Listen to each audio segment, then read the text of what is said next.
حضرات،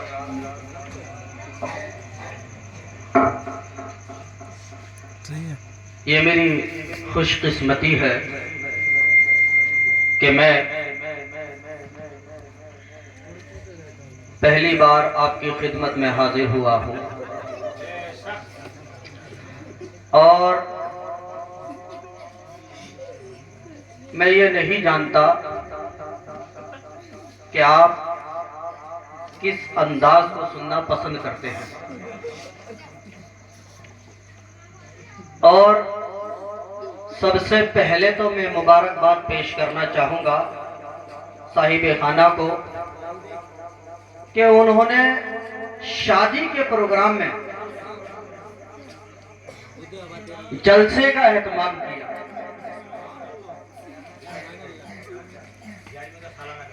اور اس کے ساتھ ساتھ سال میں ایک بار جو 11ویں شریف کا پروگرام ہوتا ہے، 11ویں شریف کی نسبت سے شادی کے موقع پر، نہیں تو آج ہمارا یہ حال ہے کہ میلاد بھی بمشکل ہوتی ہے، اور نئی نئی باتیں سننے میں آتی ہیں کہ کچھ ناچنے والی آ گئی ہیں۔ اب اگر کسی سے کہو، لڑکے سے کہو کہ بھئی یہ کیا ہو رہا ہے، تو جواب ملتا ہے یار ماموں نہیں مانے بھئی۔ اگر ماموں کو پکڑا جائے تو کہے یار ہم کیا کریں، ہمارے بھانجے نہیں مانے۔ اب کون سے والے نہیں مانے یہ نہیں پتا، کوئی کسی کے اوپر رکھ دیتا ہے، کوئی کسی کے اوپر رکھ دیتا ہے، ذمہ داری نہیں لیتا۔ لیکن اس کے علاوہ جب بات آتی ہے تو محلے میں ڈنکا پیٹتا ہے کہ میں لایا تھا، سمجھ رہے ہو؟ تو مبارکباد پیش کرتا ہوں، اور اس کے ساتھ ساتھ مبارکباد پیش کرتا ہوں تمام سامعین کو کہ انہوں نے اس جلسے کو سجایا، تو آپ نے برابر کی شرکت کی، نہیں تو جلسے کا نام سنتے ہی کھانا کھایا چلو بھی گھر کو چل رہا ہے، یہ بات رہتی ہے اور یہ حقیقت ہے۔ باقی تو وہی رہ جاتے ہیں جن کے ذمہ کام رہ جاتا ہے کہ بھی کہاں جا رہے ہیں، یہ کام کون کروا گا، سمجھ رہے ہو؟ کہ چلو بھائی جب کام کروانا ہی ہے تو تھوڑی دیر بیٹھ بھی جاؤ۔ بہرحال شادی کے تعلق سے اور بالخصوص 11ویں شریف کی نسبت سے یہ پروگرام سجایا گیا ہے، اور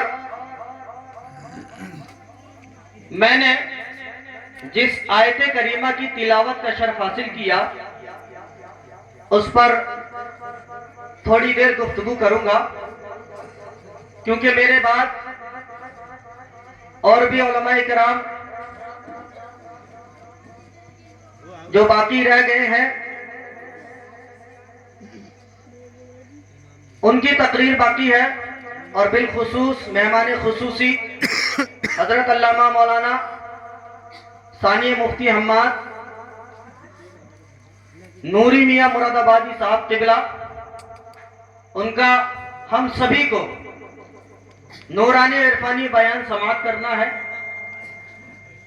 بس تھوڑی دیر میں آپ کی خدمت میں حاضر ہوں، رب کریم سے دعا ہے کہ مجھے حق کہنے اور ہم سب کو حق سننے کی توفیق عطا فرمائے۔